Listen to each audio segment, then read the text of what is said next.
Hello everyone. तो कैसे हैं आप लोग? आप लोग अच्छे होंगे। और बहुत समय के बाद हम लोग मिल रहे हैं। लगभग 10 से 11 दिन बीच में गैप रहा, वीडियो रिकॉर्डेड नहीं आ रहा था और कुछ कुछ प्रॉब्लम था। रीजन ये था कि एक तो ये चीज थी कि साउंड क्वालिटी थोड़ी सी जो कंप्लेन आ रहे थे लोगों की, तो उसका उपाय हम लोगों ने किया, तो आप देख सकते हैं। एंड उसके बाद फिर ये भी था, थोड़ा सा मैं बीमार भी था, तो वो सब मिला जुला कैसे था, और छुट्टी भी था, मतलब हमें लेनी थी बीच में, इसीलिए अब से रेगुलर वीडियो आती रहेंगी, कोई दिक्कत नहीं है। और मतलब नहीं होनी चाहिए, अब गैप नहीं होगी, ठीक है।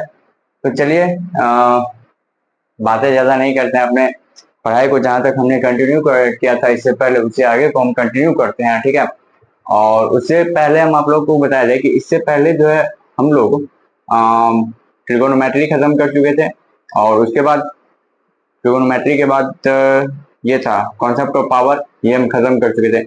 इसके बाद हम जो पढ़ रहे थे वो हम फेज डिफरेंस आप लोगों को बताए थे, जो लास्ट क्लास में हमने बताया था, ठीक है। आप लोगों को याद होगा लास्ट क्लास जो हमारा था वो क्या था, फेज डिफरेंस का था। फेज डिफरेंस के बाद क्या आ जाता है, फेजर डायग्राम। देखो, फेजर डायग्राम कुछ ऐसा नहीं है कि बहुत बड़ा चीज है, ठीक है। और इसको बेसिक मैथ में नहीं भी पढ़ा सकते हैं, पढ़ा भी सकते हैं, कोई दिक्कत नहीं। लेकिन हम थोड़ा सा इंट्रोड्यूस करवा रहे हैं कि फेजर डायग्राम होता क्या और इसको कैसे, मतलब क्या होता है कि उसको कैसे इंडिकेट किया जाता है। क्योंकि ये सेम चीज आपको कहाँ पे पढ़ना को मिलेगा, जब आप वेव इक्वेशन पढ़ोगे ना, जहाँ पे sign omega t plus theta कुछ भी रहता है, साइन 30 डिग्री साइन 40 डिग्री ऐसा करके कुछ भी इक्वेशन रहता है ना, उसमें वहां पे हमको पढ़ने की जरूरत पड़ती है, और वहां पे हमें निकालना पड़ता है कि फेजर डायग्राम कैसे होगा। जैसे अगर आप एसी पढ़ोगे ना, तो एसी में आपको, एसी मतलब अल्टरनेटिंग करंट, तो अल्टरनेटिंग करंट जब आप पढ़ोगे तो उसमें भी आपको इस चीजों की जरूरत पड़ेगी कि ये कहाँ पे यूज हो रहा है। मेरी बात समझ रहे हो? तो इसीलिए हम थोड़ा सा इंट्रोड्यूस कर रहे हैं कि फेजर डायग्राम क्या होता है। आज का वीडियो ज्यादा लॉन्ग भी नहीं होगा, 20-22 या फिर 30 मिनट तक बहुत ज्यादा हो सकता है, क्योंकि अभी रात में वीडियो रिकॉर्ड कर रहा हूँ मैं। तो कल से जो है वो दिन में रिकॉर्ड होता जाएगा, और कोई दिक्कत नहीं है कि रेगुलर वीडियो आती रहेंगी, ठीक है। तो चलिए हम शुरू करते हैं।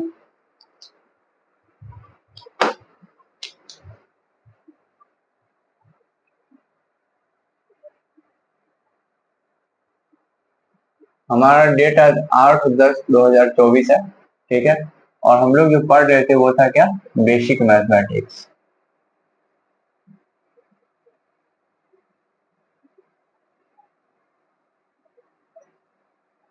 Basic mathematics. तो बेसिक मैथमेटिक्स में हमने एक्सपोनेंट के बारे में पहले बताया कि मैंने आप लोग को बता दिया था, और अच्छे से कॉन्सेप्ट क्लियर हुआ होगा। हाँ, लास्ट क्लास में हमने फेजर डायग्राम से पहले जो है हमने पढ़ा था क्वाड्रेटिक इक्वेशन। और वो क्वाड्रेटिक इक्वेशन का जो 1 सवा घंटे का जो भी क्लास होगा, वो एक बार आप लोग देख लेना अगर कोई नए हो, क्योंकि उसको देख के ना समझ में आ जाएगा कि हाँ क्या चीज है। या फिर हर एक वीडियो को देख सकते हो, ऐसा नहीं कि हर एक वीडियो में क्वालिटी कंटेंट नहीं है, लेकिन हर एक में जो है ना अलग अलग क्वालिटी है। अब ऐसा नहीं है आप बीच में किसी एक मतलब किसी चैप्टर का रैंडम आप देख रहे हो वीडियो, तो उसमें आपको समझ में नहीं है, क्योंकि फिजिक्स जो है एक दूसरे से रिलेटेड है, ठीक है। तो जब तक आप उसको रिलेट नहीं करोगे तब तक आप समझ नहीं सकते हो।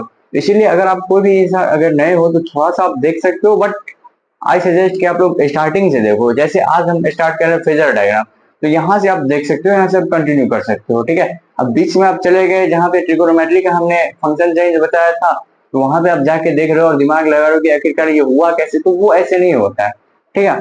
तो चलिए हम शुरू करते हैं। देखो, सबसे पहला जो हमारा टॉपिक था वो क्या है, फेज डिफरेंस।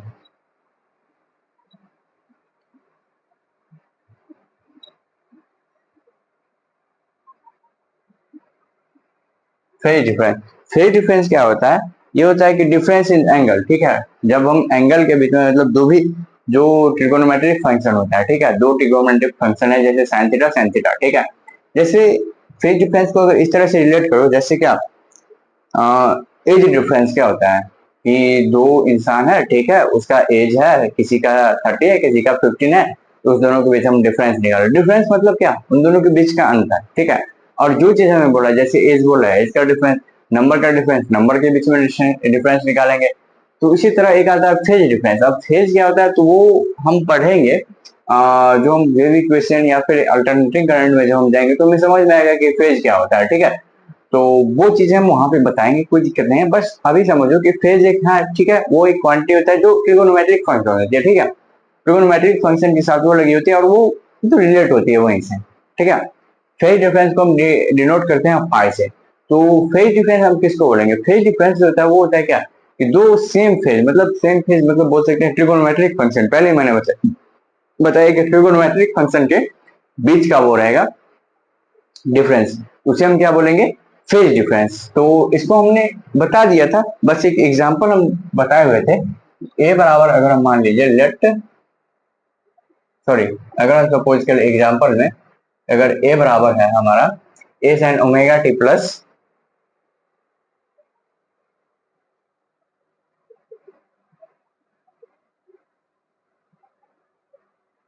अगर A is equal to sine omega t plus 5 + 5/3,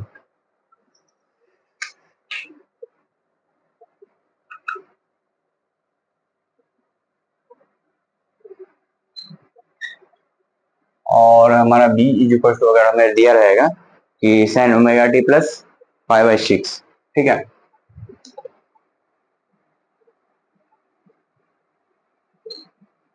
तो हमें निकालना रहेगा phase difference. Phase difference phase difference जिसको हम इंडिकेट किससे करते हैं? फाई से इंडिकेट करते हैं, ठीक। अगर हम फाई से इंडिकेट कर रहे हैं तो हमें जो फेज डिफरेंस निकालना रहेगा, तो फेज डिफरेंस निकालने के लिए हम जो है इस दोनों के बीच का सब्ट्रैक्शन करेंगे। मतलब ये सब कॉमन ही रहता है तो इसको हटा देते हैं। 5 + 5/3 - 5/6 करेंगे तो हमारा जो होगा 5 + 5/3 - 5/6 कर देंगे। तो यहाँ से जो है हम इसको सिंपली कैलकुलेट करके निकाल सकते हैं। ये सब हमने आपको पिछली वीडियो में बताया है कि हम यहाँ पे कैसे फेज डिफरेंस निकालेंगे, क्या कैसे करना है, वो सब चीज हमने आपको बताई। अब हमारा आता है टॉपिक जो आज का, वो हमारा आता है फेजर डायग्राम, ठीक है।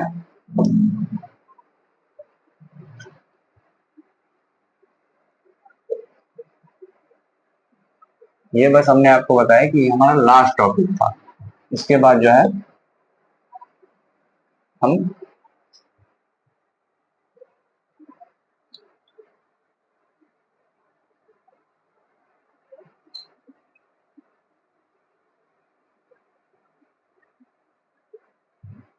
फेजर डायग्राम, ठीक है। फेजर डायग्राम किसको बोलते हैं? तो diagrammatic representation,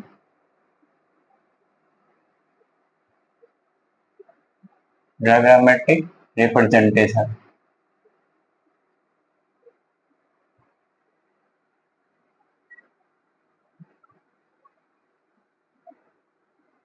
diagrammatic representation of trigonometric function, representation of trigonometric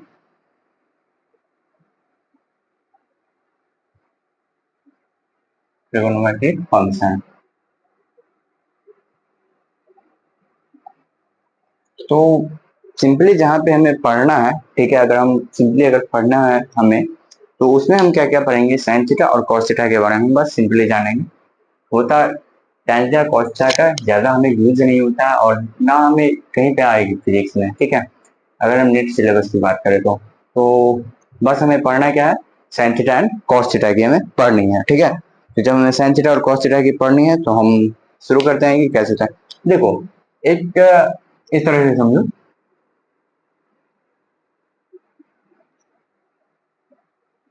इसको हम क्या बोलते हैं? एक्स एक्सिस बोलते हैं, और इसको हम क्या बोलते हैं? वाई एक्सिस बोलते हैं। अब ये जो एक्स एक्सिस है, यहाँ पे क्या होता है? साइन थीटा रहता है, ठीक है। और यहाँ पे क्या होता है? साइन थीटा में अगर 90 प्लस साइन 90 प्लस थीटा कर दे, क्या लगाना है यहाँ पे? Cos theta. यहाँ पर जो है 90 डिग्री के एंगल पे जब घुमाते यहाँ पे क्या बन गया? कॉस थीटा बन गया। देखो सिंपली समझो कि साइन 90 प्लस थीटा हम क्या बताए थे आपको?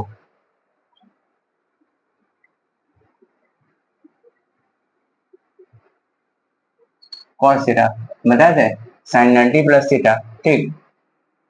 तो साइन 90 प्लस थीटा क्या होता है? कॉस थीटा होता है। तो ये हमारा कॉस थीटा, देखो यहाँ से हम बताए कि ये हमारा हो गया क्या? Cos theta. समझ रहे हो? तो सिंपली हम पढ़ रहे हैं फेजर डायग्राम, मतलब फेज को अब हम डायग्राम पे रिप्रेजेंट करेंगे। वो रिप्रेजेंट हम किस तरह से करेंगे? तो ट्रिगोनोमेट्रिक फंक्शन के रूप में ही रहता है फेज, तो उसी फेज को हम क्या करेंगे? डायग्राम के रूप में रिप्रेजेंट करें। अब वो डायग्राम कैसा होगा उस चीज को हम बता रहे हैं। वो डायग्राम इस तरह का होगा कि मान लो ये हमारा एक डायग्राम हम बना रहे हैं, क्योंकि अब ऐसा तो नहीं ना कि भाई हम हिंदी का क्लास तो नहीं कर रहे हैं ना कि एकदम इसको इंसान की तरह रिप्रेजेंट करेंगे, ऐसा नहीं ना। ट्रिगोनोमेट्री को उसके अकॉर्डिंग रिप्रेजेंट करेंगे। तो ये हमारा एक्स एक्सिस होता है जिसको हम साइन थीटा बोलते हैं, और इसी साइन में 90 प्लस थीटा अगर कर दोगे तो किस में चेंज हो जाता है, कॉस थीटा में। इसीलिए यहाँ पे हमने कॉस थीटा लिखा है, ठीक है। अब देखो, अगर इससे नीचे की तरफ जाओगे तो हमने पहले बताया था कि अगर हम नीचे की तरफ एंगल ले रहे हैं तो क्या हो जाएगा, निगेटिव हो जाएगा ये। और इधर अगर हम ऊपर की तरफ जा रहे हैं तो क्या हो जाएगा हमारा, पॉजिटिव हो जाएगा। मतलब अगर हम क्लॉकवाइज चल रहे हैं, जब भी हम क्लॉकवाइज चलेंगे तो क्या हो जाता है, निगेटिव में एंगल आता है। जब हम क्लॉकवाइज से एंटी क्लॉकवाइज चलते हैं तो हमारा एंगल किस में लेते हैं, पॉजिटिव में लेते हैं। वो चीज हम बताए थे। तो ये होगा इस तरफ के डायरेक्शन का, क्योंकि हमारा एंटी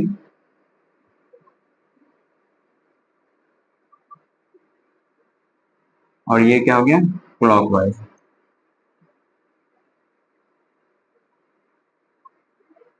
क्लॉकवाइज डायरेक्शन। तो मेरी बात को समझने की कोशिश करेंगे आप लोग। देखो, हम बता रहे हैं फेजर डायग्राम। फेजर डायग्राम में क्या होगा कि फेज जो होता है, फेज किसमें है, ट्रिगोनोमेट्रिक फंक्शन के रूप में होगा। तो डायरेक्टली इसको हम ऐसे रिलेट करेंगे कि हम जो फेजर डायग्राम पे हम क्या करेंगे, ट्रिगोनोमेट्रिक फंक्शन को हम इंडिकेट करेंगे। अब कैसे इंडिकेट करेंगे, रिलेट करेंगे, तो यहाँ पे देखो, ये जो हमारा एक्स एक्सिस होता है इसको हम साइन थीटा बोलते हैं, और ये जो हमारा वाई आता है इसको हम कॉस थीटा बोलते हैं। कॉस थीटा ये क्यों हो जाएगा, क्योंकि यहाँ पे देखो साइन में अगर 90 डिग्री के एंगल पर हम घूम चुके हैं तो साइन 90 प्लस थीटा क्या होता है, कॉस थीटा होता है। ये हमारा आ गया कॉस थीटा, ठीक है। अब देखो, इसका फायदा क्या होता है। फायदा, एक तो हमने आपको बताया कि उसमें वेब में और एसी में, इन सब में इसका क्वेश्चन आता है, डायरेक्टली क्वेश्चन आता है कि फेज डिफरेंस निकालिए। तो वो हम निकाल सकते हैं, वो फेज डिफरेंस तो हमने आपको बताया। अब इसका दूसरा फायदा क्या होता है कि क्या होता है कि अगर देखो आप, अगर आप देखोगे तो यहाँ से देखो, अगर हम एक्स एक्सिस से 30 डिग्री ऊपर चले, ठीक है, और वाई एक्सिस से हम 60 डिग्री नीचे आए, मेरी बात को समझो। एक्स एक्सिस से अगर हम 30 डिग्री ऊपर जाएं या वाई एक्सिस हम इसको 60 डिग्री नीचे बोले, तो ये जो मान लो ये हमारा आएगा, ये हमारा क्या हो जाएगा, कॉमन हो जाएगा। कॉमन कैसे होगा, देखो, या तो हम इसको मान लो कि हमें लिखना है साइन 30 की वैल्यू क्या होती है, 1/2 होती है। तो हम या तो साइन 30 बराबर लिख सकते हैं, अगर हमें 1/2 किसी एंगल की वैल्यू पता है तो हम या तो उसको लिख सकते हैं कि साइन 30 है, या फिर हम क्या लिख सकते हैं उसको, कॉस 60 है। मेरी बात को समझो, जैसे देखो, अगर हमें मान लो थीटा की बराबर है 1/2, ठीक है, थीटा बराबर 1/2 है। अब हमें ये थीटा पर पता करना है, क्या करना है, फाइंड करना है ये थीटा। अब ये फाइंड करना है तो इसके लिए हम क्या करेंगे, या तो हम साइन को 30 लिखेंगे तो साइन थीटा बराबर 1/2 हो जाएगा, ठीक। अगर नहीं तो हम cos 60 लिखते हैं, cos 60 लिख सकते हैं। cos 60 लिखेंगे तो भी क्या होगा, 1/2 होगा। समझ रहे हो मेरा बात। तो वही चीज है फेजर डायग्राम। फेजर डायग्राम पे क्या होता है कि कुछ कुछ चीजें आपको कॉमनली दिखने लगेगी। मतलब क्या होता है कि ट्रिगोनोमेट्रिक जो वैल्यू हम डिफरेंट डिफरेंट चेंज करके दिखा रहे थे, उस चीज को आप यहाँ पे रिलेट कर सकते हो, और ऐसे ही रिलेट कर सकते हो। देखो ना, थीटा हमने मान लो कि 1/2 रखा, ठीक है। अगर मान लो, ठीक है, अगर हम इतनी की बात करें, 1/√2 की बात करें, तो ये कब होगा, साइन 45 डिग्री की वैल्यू है, और ये क्या है, cos 45 डिग्री की वैल्यू वैल्यू है। तो अगर मान लो कि ये हमारा 45 डिग्री का एंगल हो गया, ये हमारा अगर 45 डिग्री का एंगल है, तो यहाँ से अगर हम 45 डिग्री चले तब, या फिर cos से -45 की तरफ चले तब, बात तो हमारा सेम आ रहा है, समझे। वो चीज है। तो फेजर डायग्राम में ये हुआ कि हम जो है ट्रिगोनोमेट्रिक फंक्शन जो भी होते हैं उन सबको हम सिंपली क्या कर सकते हैं, इंडिकेट कर सकते हैं। कैसे हम रिलेट कर सकते हैं कि कैसे इनका वैल्यू चेंज हुआ है, कैसे इनके डिफरेंट डिफरेंट वैल्यू जो है, मतलब सेम वैल्यू रिपीट हुई किसी दूसरे ट्रिगोनोमेट्रिक फंक्शन में जाके। मेरी बात समझ रहे हो, तो वो चीज हम यहाँ पे सीखते हैं।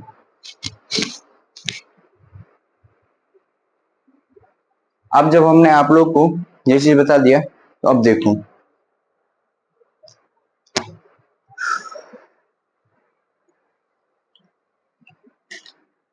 तो मेनली जो होता है फेजर डायग्राम इसी चीज को इंडिकेट कर सकते हैं। ठीक है, अब क्वेश्चंस क्या आते हैं कि हम साइन साइन मतलब ओमेगा टी प्लस 5/2 को इंडिकेट करो। तो अब डिग्री और रेडियन को जो चेंजिंग है वो तो हमने आपको पहले बता ही दिया। इस पे जो भी क्वेश्चंस आएंगे वो लोग आप लोग आई थिंक सॉल्व कर लेंगे। ठीक है,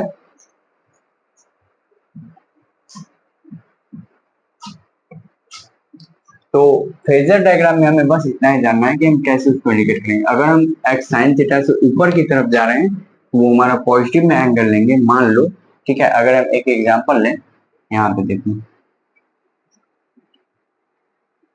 अगर हमें y1 बराबर साइन थीटा प्लस 30 डिग्री लिखनी है, देख लो, अगर हमें y1 बराबर साइन थीटा प्लस 30 डिग्री लिखनी है और y2 बराबर हमें sine sorry cos theta plus 60 degree लिखनी है, sorry cos theta minus 60 degree. क्यों? क्योंकि तो अब देखो, हमने क्या कहा था आपको, ये हमारा हो गया क्या, साइन थीटा का एंगल है, सॉरी साइन थीटा का एक्सिस है वो, ये जो हमारा एक्स एक्सिस है वो हमारा साइन थीटा का एक्सिस हो गया, और cos थीटा का एक्सिस क्या हो जाएगा, cos थीटा का एक्सिस हो गया।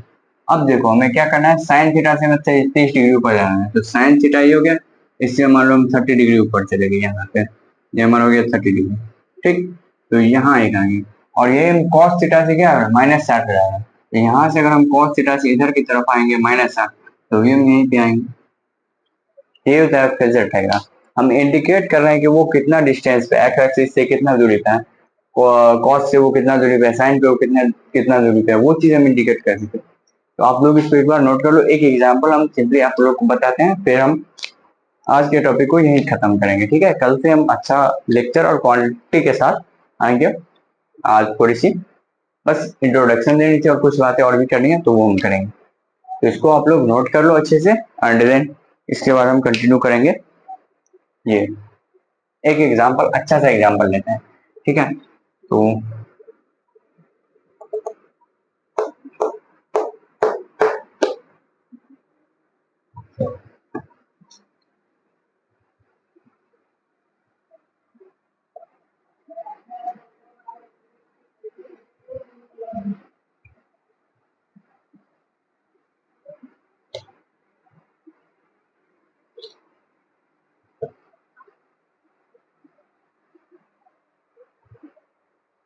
देखो, अगर हम एक अच्छा सा एग्जांपल लें कि फेजर डायग्राम को कैसे क्या कर सकते हैं, मतलब कहाँ क्या कैसे इंडिकेट होता है, तो देखो ये मान लो हमने मान लिया अपना एक एक्सिस था, ठीक है, ये हमारा हो गया एक्सिस जो वो हमारा हो गया, ठीक,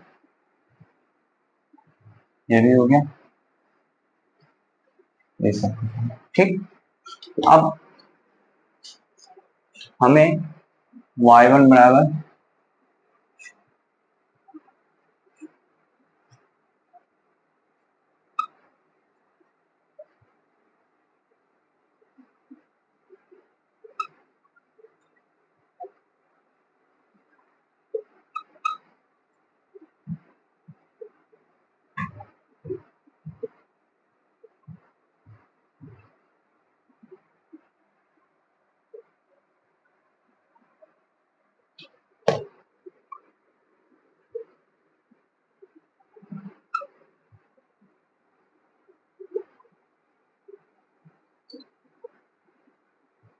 इस पांचों को हमें इंडिकेट करना है, ठीक है, इस एक्सिस पे। तो पहला हमारा क्या, y बराबर साइन थीटा प्लस 30 डिग्री। तो देखो y1 बराबर क्या है हमारा, साइन थीटा प्लस 30 डिग्री। तो यहाँ पे हमारा क्या हो गया, ये हमारा हो गया साइन थीटा और ये हमारा हो गया कॉस थीटा। ठीक है, ये भी पॉजिटिव में है, ये भी क्या है पॉजिटिव में। अब क्या होगा, साइन थीटा प्लस 30, y1 क्या है साइन थीटा प्लस 30, यहाँ से मान लो ये इधर हो गया y1 बराबर साइन थीटा प्लस 30, क्योंकि एंटी क्लॉकवाइज जाएंगे ना, क्योंकि पॉजिटिव में है यहाँ पे, ये देखो ये पॉजिटिव में है एंगल, एंटी क्लॉकवाइज जाएगी। दूसरा क्या है थीटा प्लस 60 डिग्री, तो ये हो गया साइन थीटा प्लस, यहाँ पे मान लो ये हो जाएगा y2 बराबर साइन थीटा प्लस 60 डिग्री। ठीक, दूसरा हो गया। अब वो y3 में इंडिकेट करना, y3 क्या है cos theta plus 30 degree.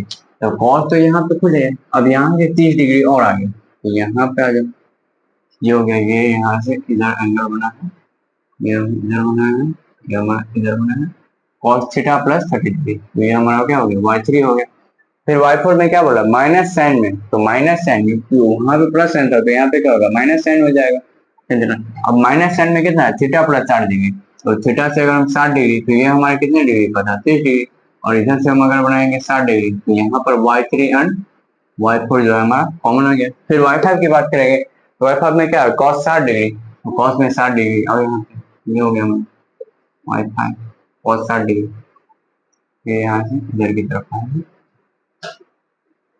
60 degree. तो मेरे कहने का मतलब कि यही होता है फेजर डायग्राम, और यही चीज हमें इंडिकेट करना है, ठीक है।